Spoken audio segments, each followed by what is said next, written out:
ರಸ್ತೆ ಸುರಕ್ಷಾ ಸಪ್ತಾಹದ ಹಿನ್ನೆಲೆಯಲ್ಲಿ ಕಳೆದ ವಾರ ಇಡೀ ಪೊಲೀಸರು ಜನರಿಗೆ ಜಾಗೃತಿಯನ್ನ ಮೂಡಿಸೋ ಕೆಲಸ ನಿರ್ವಹಿಸುತ್ತಾರೆ. ಇದರ ಅಂಗವಾಗಿ ಪೊಲೀಸ್ ಇಲಾಖೆ ಮಾಡಿರೋ ವಿಡಿಯೋ ಒಂದು ಸಖತ್ ವೈರಲ್ ಆಗಿದೆ. ಒಳ್ಳಾಲದ ಬಳಿ ಚಿತ್ರೀಕರಿಸಿದ ವಿಡಿಯೋವನ್ನೇ ರಿಯಲ್ ಎಂದು ಕೆಲವರು ಟ್ರಾಫಿಕ್ ಪೊಲೀಸ್ ಕಾರ್ಯವನ್ನ ಹಾಡಿ ಹೊಗಳುತ್ತಿದ್ದಾರೆ. ಆದರೆ ಇದೊಂದು ಜಾಗೃತಿ ವಿಡಿಯೋ ಅಂತ ಹಲವು ಮಂದಿ ಪ್ರತಿಕ್ರಿಯೆಯನ್ನು ಕೂಡ ನೀಡಿದ್ದಾರೆ. ಟ್ರಾಫಿಕ್ ಇನ್ಸ್ಪೆಕ್ಟರ್ ಒಬ್ಬರು ಬೈಕ್ ಸವಾರನಿಗೆ ತರಾಟೆ ತೆಗೆದುಕೊಂಡಿರುವ ವಿಡಿಯೋ ಇದಾಗಿದ್ದು, ಇನ್ಸ್ಪೆಕ್ಟರ್ ಸವಾರನಿಗೆ ಸಹ ಪ್ರಯಾಣಿಸುತ್ತಿದ್ದ ಪ್ರಯಾಣಿಕರ ಬಗ್ಗೆ ಜಾಗೃತಿಯನ್ನ ಮೂಡಿಸಿದ್ದಾರೆ.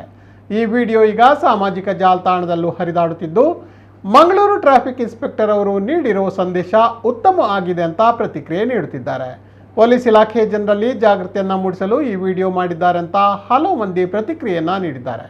ಅದೇನೇ ಇದ್ರೂ ಟ್ರಾಫಿಕ್ ರೂಲ್ಸ್, ಅದರಲ್ಲೂ ಹಿಂಬದಿ ಸವಾರರಿಗೆ ಹೆಲ್ಮೆಟ್ ಯಾಕೆ ಕಡ್ಡಾಯ ಅನ್ನೋ ಸಂದೇಶ ಇರೋ ಈ ವಿಡಿಯೋ ಹೆಲ್ಮೆಟ್ ಬಗ್ಗೆ ನಿರ್ಲಕ್ಷ್ಯ ವಹಿಸುವ ಬೈಕ್ ಸವಾರರಿಗೆ ಉತ್ತಮ ಸಂದೇಶ ನೀಡಿರೋದಂತೂ ಸುಳ್ಳಲ್ಲ.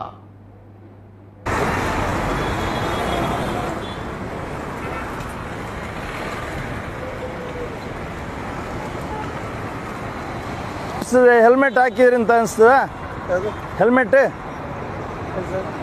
ಹಾಕಿದ್ರಾ? ಅವ್ರಿಗೆ ಹೆಲ್ಮೆಟ್ ಹಾಕ್ಸಿದ್ದು ಯಾವುದು? ಅವರು ಬಿದ್ದರೆ ತೊಂದರೆ ಇಲ್ಲ ನಿಮಗೆ. ಅವ್ರಿಗೆ ಒಂದು ಒಳ್ಳೆ ಹೆಲ್ಮೆಟ್ ಹಾಗೆ ಕೊಡ್ಬೋದಲ್ಲ, ಹಾಕ್ಬೋದಿತ್ತಲ್ಲ. ಯಾಕೆ ಮಗು ಟ್ಯೂಷನ್ಗೆ ಬೊಬ್ಬೆ ಹಾಕ್ಲಿ? ನಿಮ್ಮ ಸಂಸಾರ ನಿಮಗೆ ಒಟ್ಟಿಗೆ ಇರಬೇಕು ಅಂತ ಹೇಳುವಂಥ ವಿಚಾರ ಇದ್ದರೆ ನೋಡಿ, 1 ಲೀಟ್ರ್ ಪೆಟ್ರೋಲಿಗೆ 100 ರೂಪಾಯಿ ಇದೆ ಅಲ್ವಾ? ಒಂದು ಹೆಲ್ಮೆಟ್ಗೆ ಎಷ್ಟು?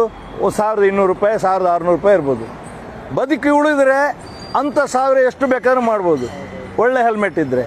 ಇಲ್ಲದಿದ್ದರೆ ಆ ಹೆಲ್ಮೆಟ್ ನೀವು ಬೀಳೋದಕ್ಕಿಂತ ಮೊದಲು ಅದು ಗಾಳಿಯಲ್ಲಿ ಕೇಳಿ ಹಾರಿಕೊಂಡು ಹೋಗ್ತಾ ಇರ್ತದೆ ಅಲ್ವಾ? ನೋಡಿ, ಇಲ್ಲಿ ಇದಕ್ಕೆ 2 ಸೈಡ್ ಮಿರರ್ ಇರಬೇಕಲ್ವಾ? ಒಂದು ಸೈಡ್ ಮಿರರ್ ಏನಾಯಿತು? ಒಂದು ಕಣ್ಣು ಹೋದರೆ ಲೈಸೆನ್ಸ್ ಕೊಡ್ತಾರೆ, ಒಂದು ಕಣ್ಣಿನ ಇದ್ದರೆ.